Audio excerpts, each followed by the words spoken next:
Muy buenas noches, bienvenidos al análisis de noticias y entrevistas de las 8:45. Hoy es miércoles 19 de octubre y me acompaña, como todos los miércoles, José Fernando Orellana. José, bienvenido. ¿Cómo estás? Carmina, buenas noches. Qué gusto estar contigo un miércoles más. Ya como que no hice nada a una semana que se acabe el mes de octubre. Es increíble, ya cuando uno ve 20 de octubre dice, ya estamos a punto de entrar al fiambre. A la Ahora Navidad, sí. yo siento que es Navidad. Se voló este año, no sentimos, así que Pasó hablando y hoy para hablar de un tema bastante particular y es que adelantaron bastante la elección de la Junta Directiva en comparación con otros años en el Congreso de la República. exactamente, hoy precisamente, y ese es nuestro tema, José, vamos a platicar sobre la elección de la Junta Directiva del Congreso de la República para el periodo 2023-2024.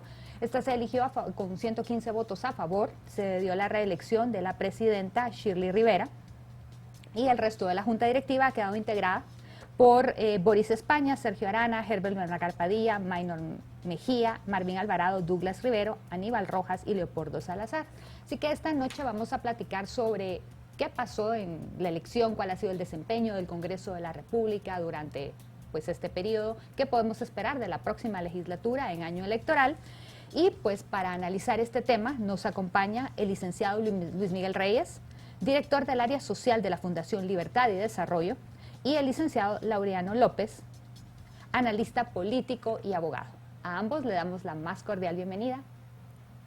Luis Miguel, Muchas gracias, buenas noches. buenas noches.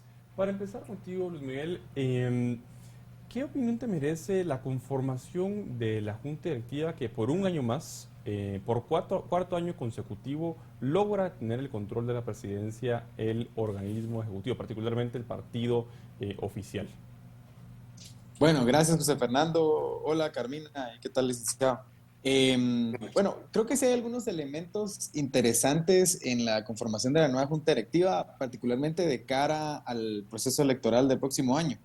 Yo lo que sí veo, por ejemplo, es que, digamos, la gran alianza oficialista, como se le llamó en algún momento, que en determinados momentos del año bueno, y del año pasado estuvo conformada por diputados, digamos, afines a Sandra Torres, diputados afines también a Suri Ríos. Hoy vemos que abandonan el barco del oficialismo y se bajan básicamente o son separados, digamos, y yo creo que y entonces la nueva alianza oficialista se ve conformada más bien por gente de FCN, del partido Todos, obviamente el partido oficial. Entonces ya vemos que hay distintos bloques dentro del Congreso. Yo creo que esto obedece principalmente a que los partidos que tienen figuras presidenciales fuertes y que tienen aspiraciones presidenciales, digamos, que tienen alguna posibilidad de ser relevantes en el próximo proceso electoral, pues se están distanciando en cierta forma del Ejecutivo, ¿verdad? Obviamente para no cargar con el desgaste que el Ejecutivo tiene y naturalmente va a tener en el penúltimo y último año de gestión. Entonces, y ahí pues lo vemos claramente cuando la gente, digamos, que es más afín a Sandra Torres, en el partido en el que Sandra Torres vaya a participar, porque no sabemos cuál será el destino de la UNE finalmente. Y también Suri Ríos, que bueno, que también es otra figura política que se visualiza como una posible candidata presidencial, eh, son, digamos, las dos fuerzas que abandonan ya al oficialismo y dejan que el oficialismo pues, se conforme con otras fuerzas. Ahora, esto significa que probablemente van a conformarse nuevas, digamos, sí, para llamarse de cierta forma, oposiciones dentro del Congreso, aunque no son necesariamente oposiciones reales, pero sí van a ser fuerzas que de una u otra forma van a intentar hacerle un poco más difícil el camino al Ejecutivo en lo que queda de este periodo presidencial, porque, digamos, ya hay una competencia por el poder, básicamente, una competencia por ver quién va a gobernar el país después de las elecciones del próximo año. Gracias, licenciado Reyes. Licenciado López, a ver, empecemos con un análisis preliminar. ¿Qué opina de la reelección de la presidenta de la Junta Directiva del Congreso y de esta nueva Junta Directiva para este periodo legislativo? Buenas noches a todos, antes que nada. vemos en una reelección de la presidenta del Congreso algo que se veía venir, algo que era fácil de pronosticarse, dada no solo la conformación, sino la gama de intereses que se maneja dentro del Congreso. Y en ese sentido vemos con suma claridad que ella pues tenía casi que asegurada la ganancia, pues en la elección vienen los 40 votos de la UNE y se adhieren a su elección.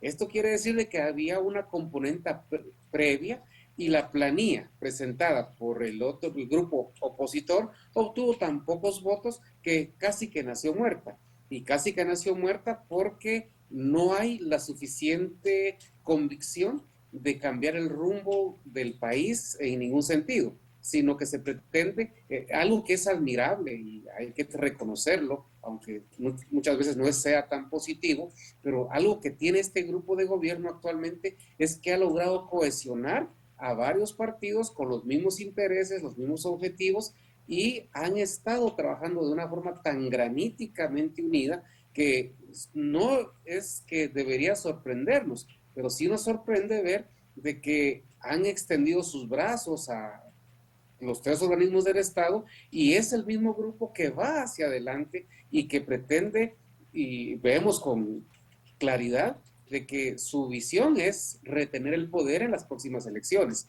Por esa razón vemos que la Junta Directiva actual, compuesta por varios personajes, algunos célebremente conocidos por algunas menciones honoríficas que vinieron del norte y otros que son personajes de la vida pública, pero que se han adherido al grupo que pretende y está ostentando el poder. Entonces, en ese sentido vemos que incluso, como decía el distinguido licenciado Reyes, el grupo de la UNE sí se marcó distancia, pero esa distancia solo la marcó en apariencia, porque vota en bloque para que esta junta directiva quede electa. Esto quiere decir de que sí están compartiendo objetivos, están compartiendo ideales, están compartiendo prácticamente todo lo que uno creería en otro momento no debería ser compartido, sino debería existir algún grado de oposición, por lo menos con las ideas, pero lo que hemos visto hasta el momento es un Congreso que ha caminado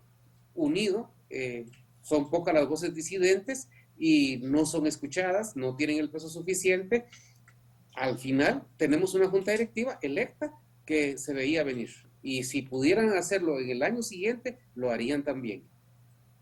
Luis Miguel, estamos ya a menos de un año de las elecciones generales del 2023 y en esa línea, pues justamente este tipo de momentos políticos como la elección de junta directiva para la última legislatura de este gobierno, el voto por el presupuesto para el último año de gobierno y las iniciativas que de cierta forma van jalando mayorías en el Congreso, van marcando de cierta forma una pauta que permite hacer análisis sobre las alianzas que existen que tú bien mencionabas al inicio de este programa. Y pues en esa línea se ha visto una especie de partición de la alianza oficialista con bajas del Partido Valor, el Partido Valor que tendría a votar alineado con la alianza oficialista, con la llamada alianza oficialista, que son todos los partidos que han formado bloque durante todo el gobierno de Alejandro Yamatei con el partido oficial. De cierta forma han votado en bloque y hoy vemos que esta no es la primera vez, ya hay 3 momentos anteriores en las últimas 2 semanas en los cuales el bloque Valor no vota junto con pues la alianza oficialista. ¿Qué opinión te merece esto y qué análisis consideras que se puede hacer alrededor de esta situación y de esta dinámica política?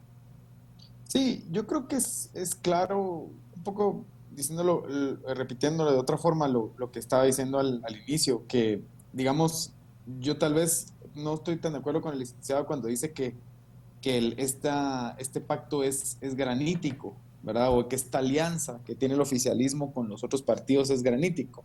Yo creo que es granítico respecto a ciertos temas, ¿verdad? Es granítico respecto a, por ejemplo, va a ser fuerte respecto a la elección del presupuesto, porque digamos hay intereses dentro del presupuesto que pueden servir, por ejemplo, se ha denunciado ya mucho digamos, de parte del presupuesto que se podría usar, por ejemplo, para financiar, del peligro que hay para financiar campañas, eh, de mal uso de los recursos. Ahí va a haber un apoyo granítico. Donde no hay un apoyo granítico es respecto a quién va a gobernar el otro año. O sea, no hay un interés por apoyar a un solo candidato, por ejemplo, de parte de la alianza oficialista. Y ahí es donde vemos que es donde se están partiendo un poco más las fuerzas dentro del Congreso. Lo cierto es que aún así logran los votos suficientes para elegir junta directiva. Lo que pasa es que sí se van a pelear el poder el otro año. Ahora, que las opciones que se van a pelear el poder probablemente no nos parezcan muy buenas a la mayoría de personas que estamos acá, ahí estoy de acuerdo, ¿verdad? Pero sí se van a pelear el poder, o sea, van a haber fuerzas peleándose el poder, y yo creo que definitivamente Suri Ríos va a ser una candidata fuerte, Sandra Torres va a ser una candidata fuerte, y por ahí hay otros, ¿verdad? Que a lo mejor no tienen tanta presencia ahorita en el legislativo, pero que están por ahí. Entonces, sí va a haber una pelea por el poder. Lo que pasa es que no es tan fácil distinguir a las fuerzas que se van a pelear el poder por la forma como se comportan y la trayectoria política que tienen. Digamos, todos tienen problemas, señalamientos de diferentes tipos, o la mayoría, digamos.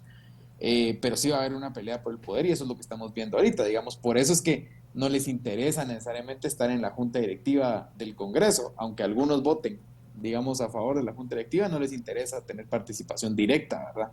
Y otros pues votan en contra simplemente, porque ya quieren empezar a marcar distancia con el Ejecutivo, que eso es clave, o al menos lo perciben como clave para el proceso electoral que se nos viene, ¿verdad? A lo mejor vamos a empezar a ver algunos mensajes de ya más críticos de algunos de los políticos o políticas que tienen interés en participar el otro año, en contra del Ejecutivo, en contra de la alianza oficialista, ¿verdad? Eso es una posibilidad, porque quieren, digamos, empezar a darle a la ciudadanía un sentir de que no son la misma cosa que lo que está gobernando, a pesar de que los vimos hace unos meses votando a favor y ser parte de la alianza, ¿verdad? Pero estas cosas es natural que pasen ya cuando estamos tan cerca de un proceso electoral. Muchas gracias, licenciado López. Con relación a esto que decía el licenciado Reyes de las fuerzas y la partición que se va a dar, porque hay mucha competencia para el año electoral, que pueda suceder con el Congreso de la República, porque definitivamente deberían de hacer su trabajo aún y dejar a un lado pues las elecciones y concentrarse en su deber, que es legislar o deslegislar si fuera necesario, que sería muy necesario que por lo menos eso hicieran, pero por lo menos porque hay una agenda legislativa que se debe seguir. Efectivamente, hay una situación muy especial. El Congreso de la República, eminentemente político y un lugar distinguido por ser el lugar de los argumentos y de las contradicciones. Sin embargo, hemos visto, y eso nos consta a todos los guatemaltecos, no es sorpresa, de que estos, pues, la verdad, varios congresos, no solo el actual, no tienen un norte, no tienen un camino a seguir. Es una situación que es impredecible. No sabemos hacia dónde va el Congreso, nunca lo sabemos, porque existe correlación de fuerzas, sí, pero también hay correlación de intereses, y también hay algo que está totalmente fichado como malo. No existe un liderazgo lo suficientemente fuerte para poder encaminar los pasos del Congreso, ya fuera a una deslegislación, que sería importantísima porque hay tanto que erradicar, pero también hacia una legislación que encaminara al país hacia mejores derroteros. Eso es lo que no vemos. No existe un liderazgo suficiente, tampoco vemos un interés suficiente por hacer que este país sea funcional desde el punto de vista de la legislación, y también desde ese mecanismo de pesos y contrapesos que debería existir. No es algo que exista en Guatemala. En Guatemala no hay pesos y contrapesos. Hay una aparente interpelación de ministros que no lleva nunca a buen puerto. Solamente es una pérdida estéril de tiempo, y por ser pérdida pues tiene que ser estéril. Lamentablemente lo que se carece es un norte hacia dónde ir. Con el Congreso de la República, cada quien quiere llevar una idea diferente de lo que se imagina que podría ser beneficioso para su grupo político.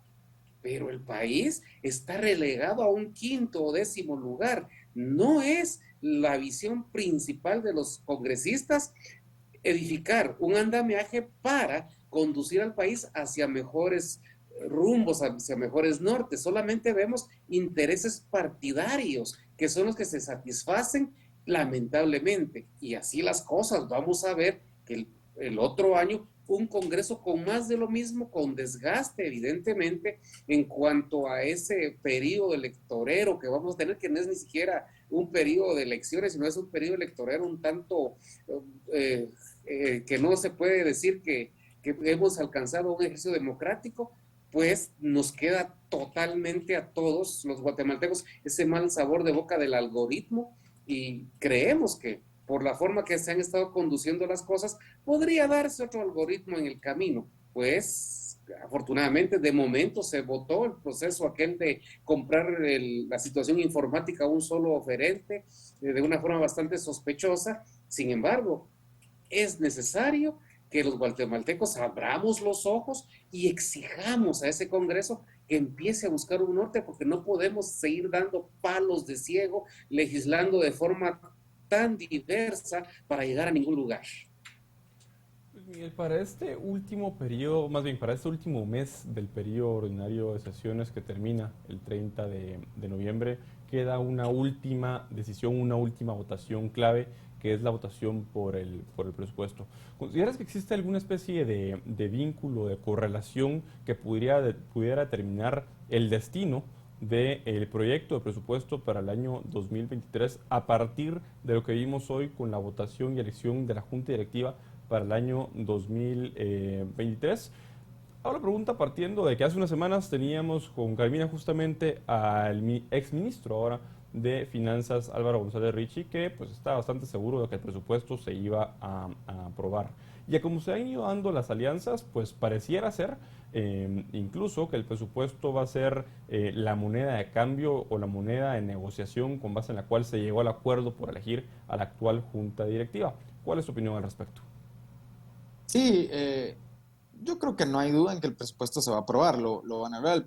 Ahora la pregunta clave es ¿por qué se va a aprobar, verdad? ¿Qué es lo que ahí se está negociando? Y eso es lo que preocupa en este punto, porque ya hemos escuchado, digamos, serios señalamientos de parte de las personas que estudian el proyecto de presupuesto, que hablan digamos, un presupuesto en cierta forma diseñado para destinar ciertos recursos a, por ejemplo, ONGs o, por ejemplo, a la construcción de obra que no necesariamente beneficia a la población, sino que más bien lo que beneficia es a empresas u ONGs de diputados o de otros políticos, y el temor que hay o la denuncia que hay sobre este proyecto de presupuesto es que alguna parte de ese presupuesto pueda ser destinado o termine siendo financiamiento de campañas políticas, ¿verdad? Ya sabemos, y se ha dicho hasta el cansancio, que digamos una buena parte del financiamiento electoral hoy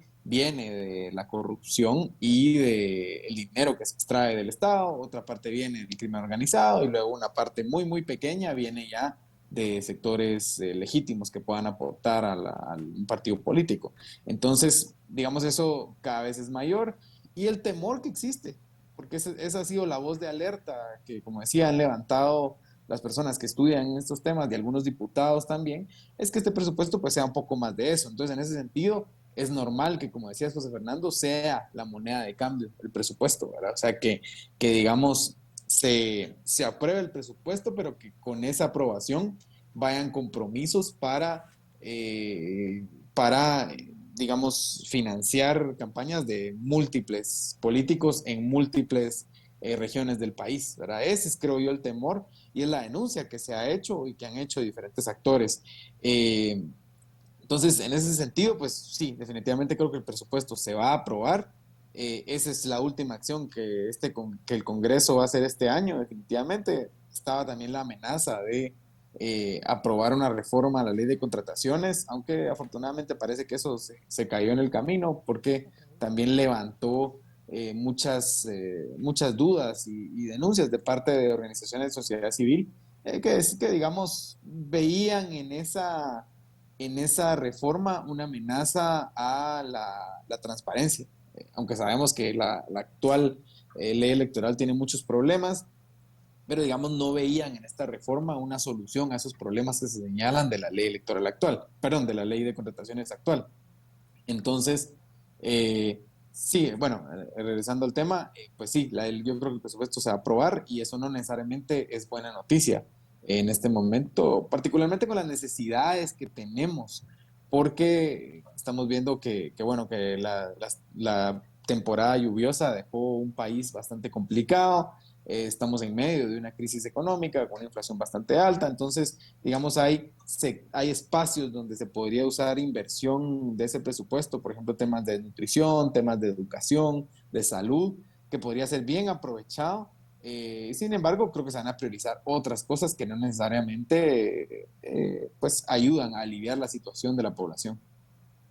Licenciado López, ¿cuál es su apreciación? Porque, bueno, fue reelecta como presidente del Congreso de la República la licenciada Shirley Rivera, la diputada Shirley Rivera, y ahora un periodo más como presidencia. ¿Cómo valora usted, cómo califica la presidencia que ella tuvo durante esta legislatura y cree que va a haber algún cambio para la próxima legislatura?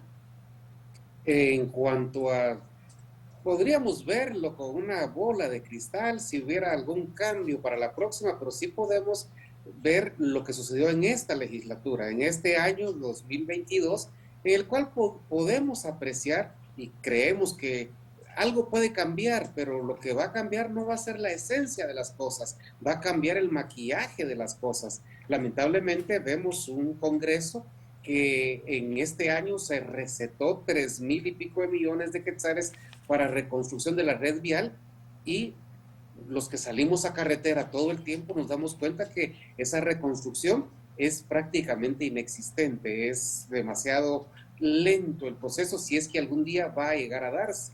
Y lo vemos que es parte de este liderazgo del que hablaba en la intervención anterior, que hace falta. Hace falta un liderazgo porque si bien es cierto, puede en alguna medida tener alguna efectividad, lo que vemos es un ejercicio bastante pobre de esta presidencia y podrá seguir siendo la misma, porque a pesar de que ellos se ufanan de que en el primer semestre de este año lograron 36 decretos, pero también no podemos olvidar de todos los grandes agujeros que sucedieron durante este año, porque se dio una serie de situaciones, entre estas una serie de aprobaciones a estados de calamidad, pero esto no ha llevado al país a ningún buen punto, solamente seguimos dando vuelta en el mismo lugar y eso sí es preocupante porque no es aprobando subsidios que vamos a sacar al país adelante y esos liderazgos, principalmente cuando se es presidente de un organismo del Estado como es el Congreso de la República, ese liderazgo debe conducir a aprobar decretos que faculten, que capaciten, que den la posibilidad de que el pueblo en general tenga algún beneficio o encuentre el camino del desarrollo.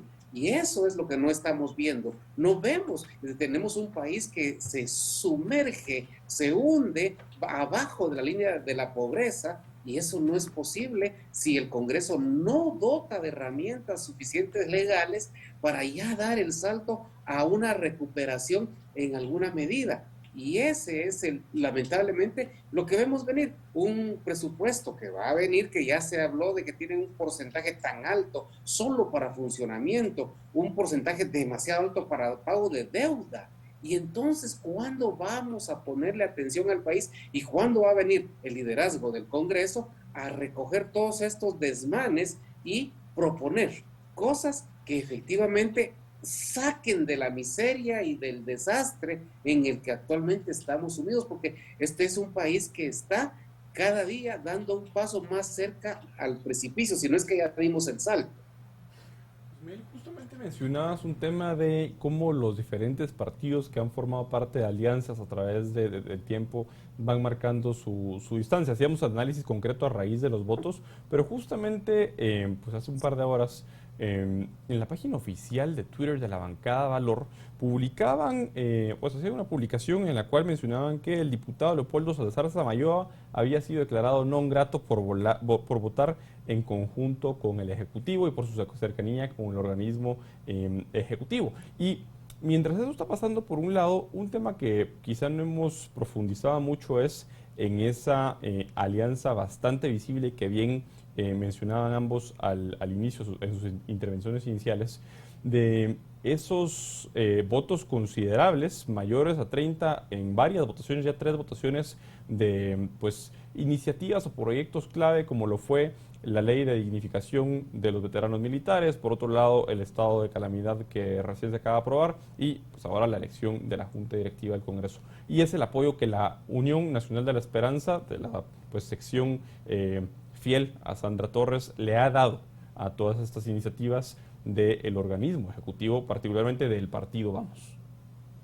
Sí, y es que por eso, digamos, es que decía que al final lo que están intentando hacer es alejarse al menos en imagen del Ejecutivo. Y creo que eso va a ser más evidente en la medida que vayan pasando los meses. Pero de momento las votaciones, particularmente de la UNE, Sandra Torres, que de ninguna manera ha sido oposición para este gobierno, dentro del legislativo, es que Sandra Torres sí va a necesitar en cierta forma alejarse de la imagen del Ejecutivo para participar en las próximas elecciones. Digamos, ese es un hecho, eso va a suceder. Lo que pasa es que a lo mejor ellos cuentan con que la gente no sigue tan de cerca las votaciones, ¿verdad? Y que es un poco, digamos, es un tema un poco oscuro meterse ahí a la página del Congreso y ver quién votó a favor de quién. Entonces, digamos, ellos dirán, con no estar en la junta directiva y con salir a lo mejor a algunos mensajes en contra del Ejecutivo, pues ya con eso la gente nos percibe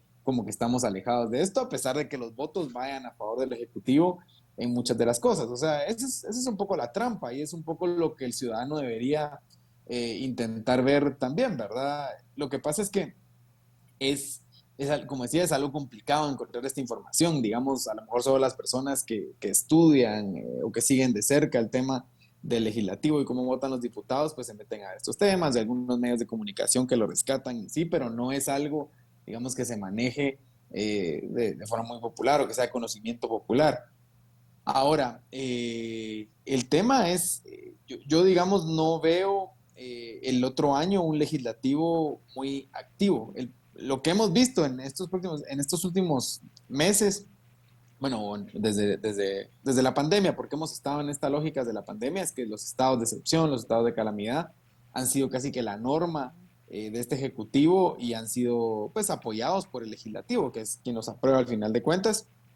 Eh, y también vemos que esa ha sido la estrategia para poder gastar sin mayores controles, ¿verdad? Y también los préstamos que ha pedido. O sea, este ha sido un gobierno de gasto por excepción, de gasto por calamidad y de gastos sin mayor control y también de préstamos, ¿verdad? Todo, por supuesto, pues respaldado porque hay emergencias, porque hay necesidades excepcionales, pero en eso, pues también los ciudadanos perdemos, porque perdemos capacidad de fiscalización efectiva, perdemos capacidad de que los organismos del Estado que están encargados de fiscalizar lo puedan hacer adecuadamente y se pierde control de las finanzas del Estado. Y eso es un problema. Lo que es cierto es que a ver qué pasa en los próximos años, porque a ver si no se vuelve esta la lógica, ¿verdad? Ya estamos en una situación en la que todo el tiempo estamos en estado de emergencia, ¿verdad? Si no es por una cosa, es por otra. Vamos a tener momentos el otro año en el que, y eso ya lo avisó la FAO y el Programa Mundial de Alimentos, en el que vamos a tener una emergencia nutricional. Eso ya está cantado, ¿verdad? Nos lo están avisando con relativamente bastante tiempo. Esto se debe en parte a que el precio de fertilizantes subió bastante, también a que las condiciones climáticas extremas han destruido muchos de los cultivos. Es una situación que se ha venido acumulando. Entonces el año entrante, probablemente por abril, mayo, vamos a estar viendo una situación de emergencia nutricional que el gobierno va a tener que entrar a batear de alguna u otra forma para pues, si no solucionar, por lo menos paliar un poco el problema.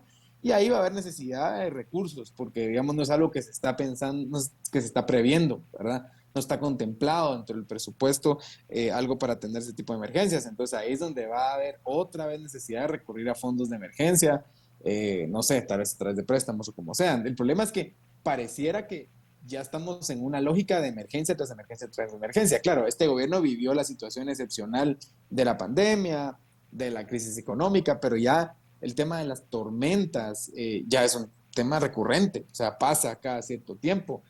A este gobierno le pasó por lo menos 2 veces, ¿verdad? En 2020 con la tormenta de Iota y este año que, aunque fue un poco más leve que en 2020, sí tuvo efectos fuertes. Entonces, vivir de emergencia en emergencia, gobernar a través de estados de calamidad, de excepción, pues eso creo que no es la mejor forma y como bien dice el licenciado, yo sí comparto que no hay una dirección, ¿verdad? O sea, no hay planificación a futuro. Es un gobierno que medio apaga fuegos, tampoco resuelve mucho, las situaciones se quedan a medias y no vamos hacia ningún lado. Entonces sí es preocupante el rumbo que lleva, yo no diría este gobierno, sino que ya traemos de varios gobiernos, ¿verdad? Y al final el dinero que debería usarse para inversión en temas importantes, y yo creo que la infraestructura es importantísima, lo que estamos viendo ahorita, la situación de infraestructura del país, carreteras, pero también las calles dentro de la ciudad y todo, es el abandono de años, que tenemos años de tener abandonado sistema de infraestructura vial, y eso es lo que estamos viendo y solo vamos para peor, porque no se ve, digamos, que hay un interés de invertir realmente, y no digamos en otros temas, ¿verdad?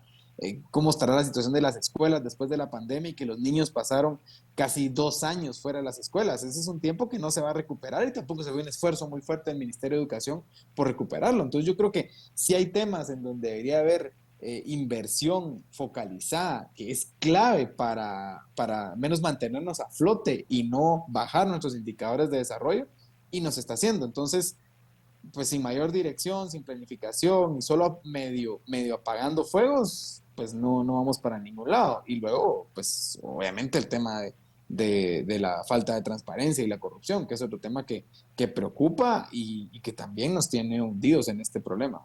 Licenciado López, si analizamos lo que ustedes han hablado en este momento, a ver, es una legislatura que ha contado el oficialismo para pasar lo que ha necesitado más, ha contado con los votos suficientes, la UNE lo ha venido apoyando recientemente, pero como decía el licenciado Reyes, va a haber un momento que se tiene que distanciar, Valor se está distanciando, pero no sabemos qué tanto le convenga porque su candidata todavía tiene que depender del oficialismo porque seguramente van a haber inconstitucionalidades si para la inscripción de su candidatura. Y segundo, estamos enfrentando además, estamos en las puertas de una recesión en Estados Unidos, nuestro principal socio comercial, y que dependemos de las remesas de los migrantes y que tampoco se está haciendo nada y que el Ejecutivo parece ser que no se ha enterado y no ha leído cómo están las indicaciones económicas para empezar a hacer algo, trabajando con el legislativo para empezar a ver qué podemos hacer y cómo vamos a enfrentar esa crisis en nuestro país. Entonces hay como mucha estrategia política en juego, pero cero estrategia de país. Efectivamente, uno de los grandes retos que tenemos los guatemaltecos es desde los ciudadanos ponernos a exigir, no a pedir, a exigir a los servidores públicos que tomen la cosa en serio para poder avanzar o por lo menos para poder sobrevivir. Lamentablemente la crisis económica que ya golpeó a Guatemala, porque Guatemala ya no la tiene que esperar, está acá. Tenemos salarios no de hambre, que de hambre serían fabulosos, tenemos salarios de excesiva miseria, un salario mínimo que está por debajo de la mitad del valor de la canasta básica, que no permite que el guatemalteco tenga una vida decente.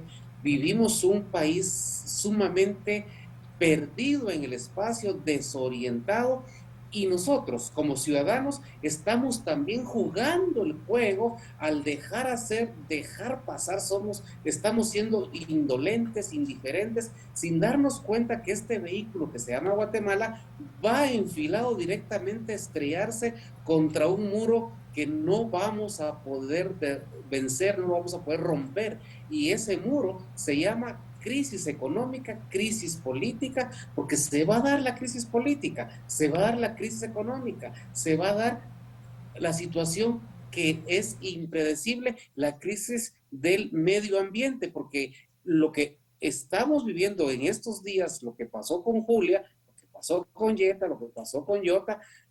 Todavía hay lugares donde no se ha reconstruido absolutamente nada, pero todavía hay lugares que ni siquiera de Ágata se han logrado reconstruir, y no hay que olvidar que en algunos del gobierno que ya estuvo la señora Torres, se quedó abandonada también la estructura vial, la infraestructura vial. Entonces, ¿a dónde vamos a parar si tenemos a los mismos candidatos? Que a eso me refería cuando hablo de que es un grupo graníticamente unido, porque usted no va a ver a una candidata diferente a Suri Ríos, no va a haber una candidata diferente a Sandra Torres, a Manuel Conde, a Roberto Arzú, va a ver a los mismos participando de lo mismo para volverse a repartir lo mismo de la misma forma. Y los pocos diputados que llegan propuestos por ciertos grupos que no son precisamente los más honrados de la República, sino que responden a intereses, como se ha visto, del crimen organizado, porque ya están condenados por una legislación ajena a la nuestra, y han estado presos fuera de Guatemala, pero estas personas solamente tienen sus propios intereses de cómo manejar sus intereses.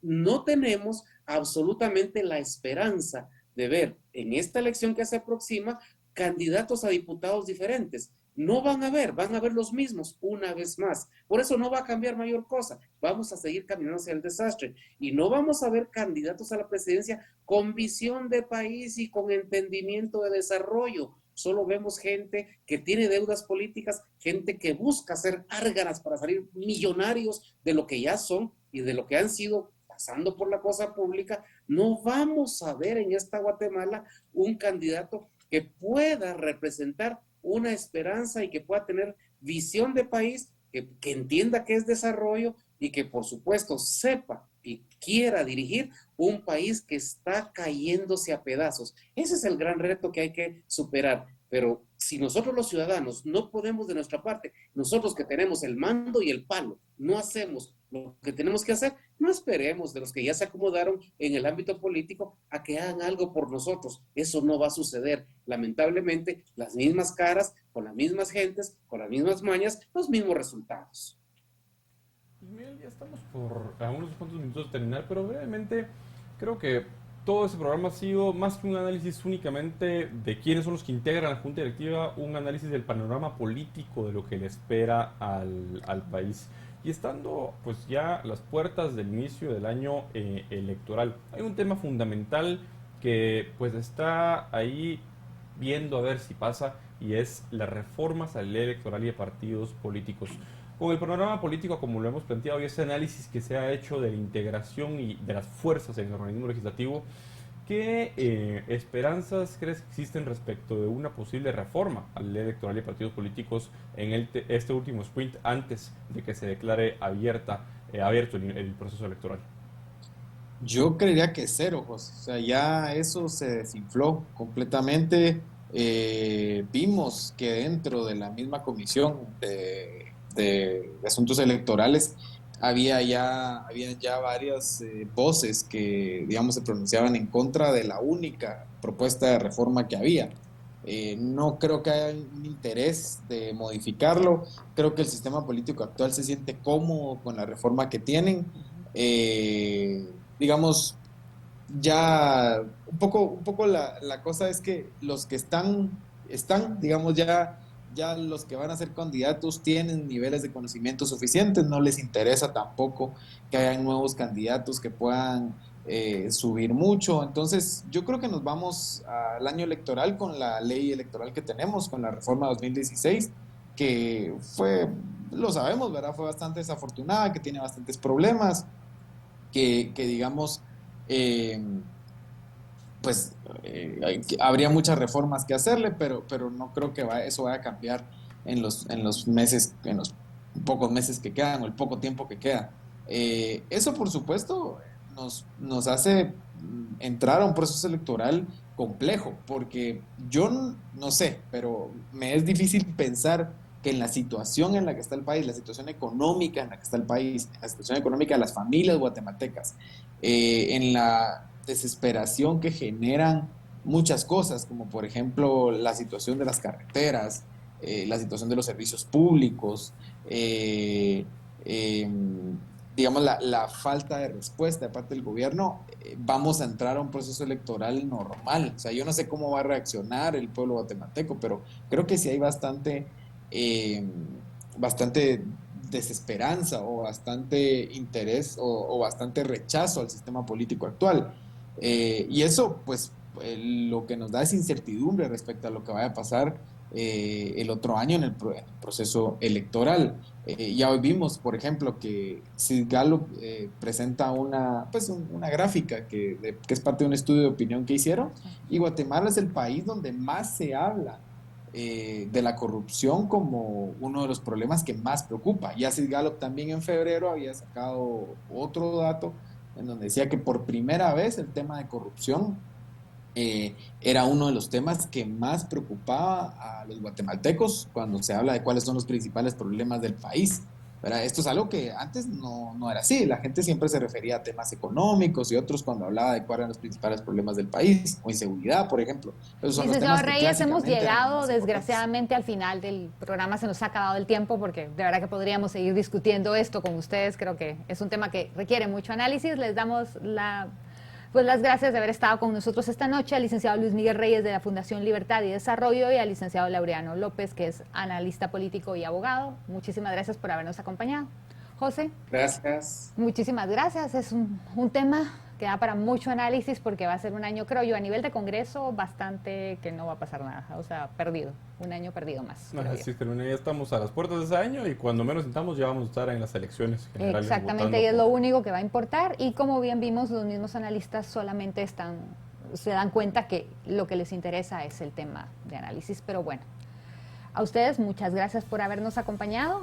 Los invitamos a seguir viendo los programas de Canal Antigua, los noticieros y los análisis de las 8:45. Que tengan el día de mañana quienes descansan un buen descanso, un buen asueto, y esta noche un descanso reparador. Muy buenas noches.